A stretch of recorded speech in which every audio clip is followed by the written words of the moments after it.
पितृ घर में प्रवेश करें, इसमें उन्हें बाधा पड़ती है, जिसकी वजह से वो रुष्ट होते हैं और हमें अन्य प्रकार से श्राप देते हैं। तो हमें ऐसा कुछ करना चाहिए जिससे वो बाधित ना हो। अब हेलो, प्रणाम आप सबको।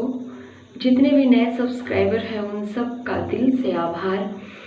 और आप सबसे एक रिक्वेस्ट है, आप सब जिसके भी सामने ये वीडियो जाएगा आप सब्सक्राइब कीजिएगा प्लीज़, जो है, ताकि आपको कुछ नई बात जानने को मिल जाए। जानती हूँ आजकल जो है वीडियो में बहुत ऐसी वीडियोज़ हैं उसको छोड़ के लोग फालतू चीज़ों को देखना नहीं चाहते हैं। लेकिन देखिए, मेरी थोड़ी बहुत वीडियो अच्छी तो नहीं रहती है, लेकिन बातें बड़ी जानकारी की होती हैं और बहुत शुद्ध और अच्छी होती हैं, इसमें कोई संदेह नहीं है। बड़ा यूट्यूब में लोग सही में ज्ञान देते हैं, अन्यथा मत लीजिएगा हर कोई। और ये मैंने बहुतों के वीडियो को देखा है, मैं अपने को बहुत अच्छा नहीं कह रही, मैंने तो कई बार बोला है और मुझे तो इतनी भी शर्म आती है कि कहीं मेरी वीडियोस कुछ लोगों के सामने जाए, कोई कुछ अलग ना सोच लें कि ये जो है ये भी वीडियो बनाने लगी ऐसा। इस वजह से मैं बहुत सारी चीज़ को फेस नहीं कर पाती और मैं वीडियो नहीं बना पाती। बट जानकारी की बातें बहुत होती हैं, बहुत सारे लोगों को मैंने देखा और सोचा ये बात सही नहीं है, अच्छी भी नहीं है। किसी को थोड़ी जानकारी हो पर वो उचित रहे और सत्य रहे तब तो ठीक है।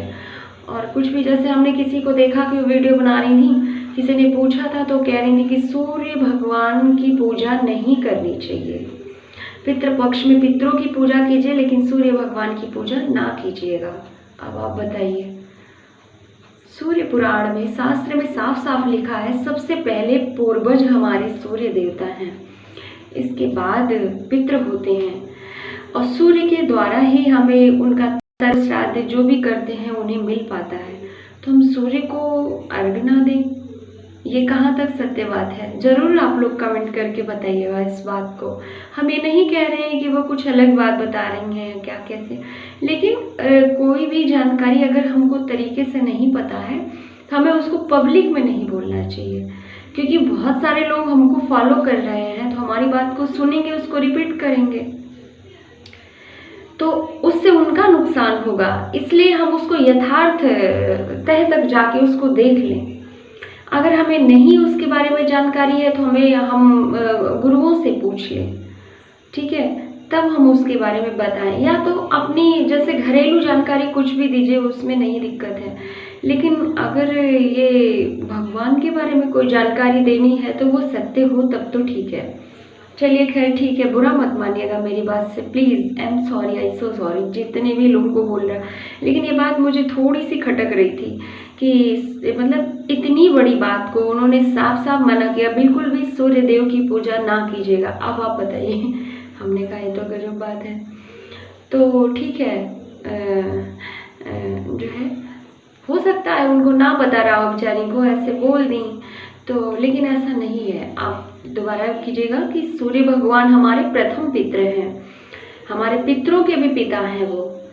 तो पिता के द्वारा यदि हम पितरों का किसी कारणवश हम पूजा तर्पण नहीं कर पा रहे हैं तो हम सूर्य देव को प्रणाम भी करेंगे तो भी हमारे पितृ तृप्त हो जाएंगे, क्योंकि सूर्य देव जो भी ग्रहण करते हैं वो सब मेरे पितरों को अर्पण कर देते हैं। अब मेरी टॉपिक क्या थी, हम आपसे बोलना क्या चाह रहे थे ये बताएं। ये तो बात मुझे याद आ गई तो मैंने बोल दिया, अपने बारे में बोल रही थी तो ये भी बता दी। वैसे बहुत जानकारी की चीज़ है।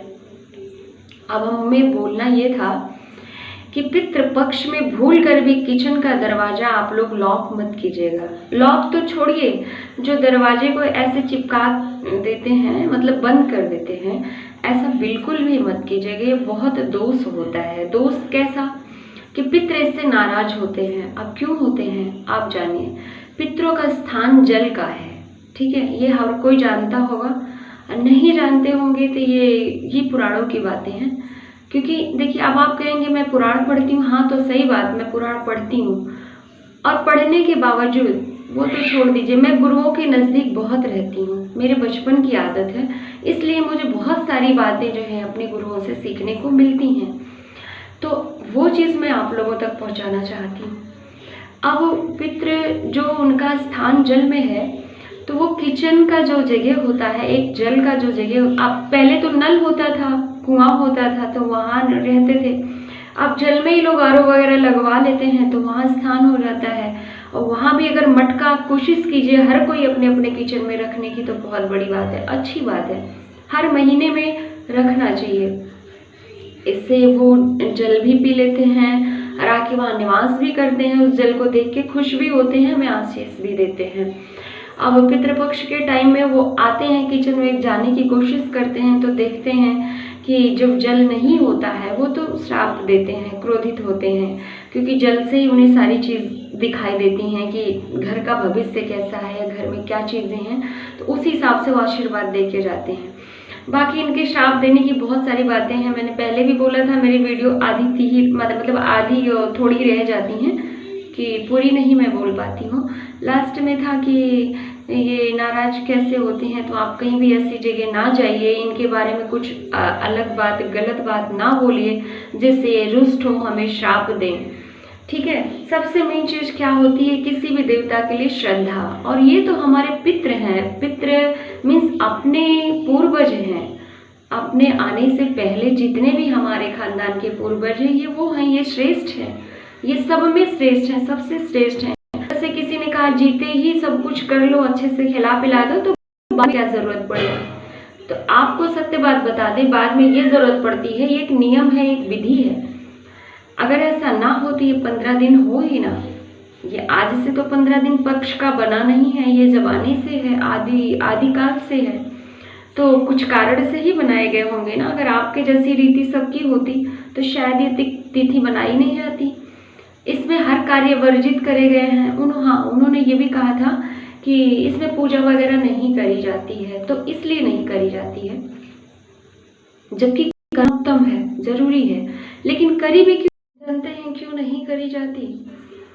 इसलिए नहीं किया जाता, जब ये पितृपक्ष यानी जब ब्रह्मा भगवान ऐसी सृष्टि किए थे उस टाइम की बात है, ये हम पुराण की और अपने गुरु जी के मुख से सुन के मैं आपको बता रही हूँ, अन्यथा मत लीजिएगा, ये सत्य बात है।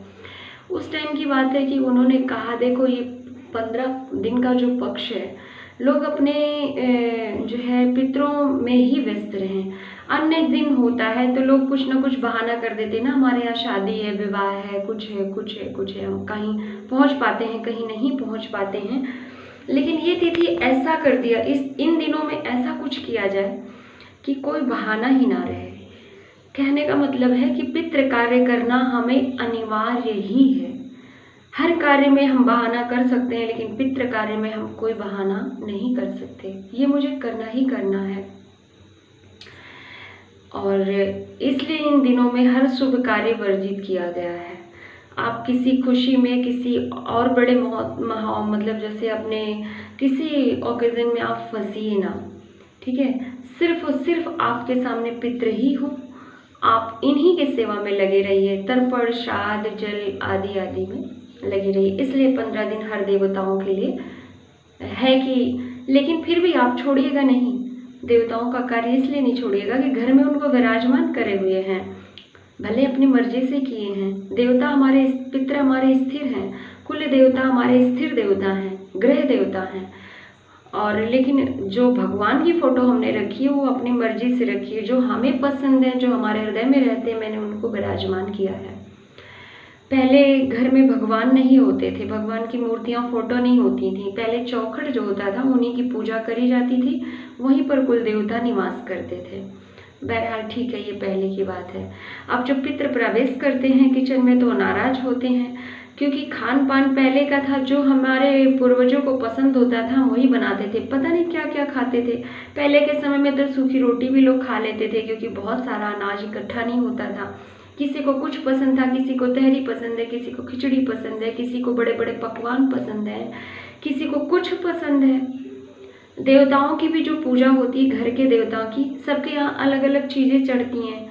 हमारे यहाँ कुछ इस तरह से चढ़ता है, खड़े उड़द की दाल और वो चावल, उसके ऊपर वो उड़द वाला बड़ा चढ़ाया जाता है, और चावल की रोटी, चावल की खीर ये चढ़ती है, चावल का लड्डू। तो सब चीज़ों को अलग अलग, हाँ, चावल के लड्डू के साथ आटे की पूड़ी, तो सभी देवताओं उस समय वो देवता को वही पसंद रहा होगा तो वही चढ़ता है। तो कहने का मतलब ये है कि आज के समय का जो खान पान बदल गया है, लेकिन पीने का स्थान, पीने का जल, उस जगह पे हमने कोई दूसरी चीज़ उपयोग नहीं करी। जब हमें प्यास लगती है, हमारी प्यास जल से ही शांत होती है। इसलिए देवता, पितृ देवता जल में अभी भी उनका एक अंश जल का बचा है, खाने का भले बदल गया हो तो वो जल में ही आके निवास करते हैं। जल से ही वो पूरे घर के बात को समझते हैं, सबको आशीर्वाद देते हैं। उनके विपरीत कोई कार्य होता है तो शाप भी देते हैं। ठीक है, अब किसी पितृ का शाप आपके ऊपर लगा है तो ज़रूरी नहीं है कि वही आके आपके काल को ख़त्म करेंगे, ऐसा नहीं। हो सकता है उनका समय पूरा हो गया हो, वो अपना कहीं स्थान ले लिए हों, लेकिन उनके बाद जो आए हों उन्हें ऐसा कुछ आपका कुछ कार्य अच्छा लगा हो, आशीर्वाद भी देखे जा सकते हैं। बहरहाल सबके ऊपर अपने इन सबों की कृपा बनी रहे, यही उनसे प्रार्थना है। सर्व पितृ भुवनमा तस्मै सुधा, तस्मै सुधा, तस्मै सुधा। पितृ पक्ष में तस्मै सुधा बोलना बड़ा पुण्य का कार्य है। ठीक है, ये ज़रूर बोलना चाहिए जब आपको समय मिले, नहीं तो तर्पण करते समय या संध्या के समय में आप जरूर बोलिए तो अच्छा है। ओम काली, जय माता दी।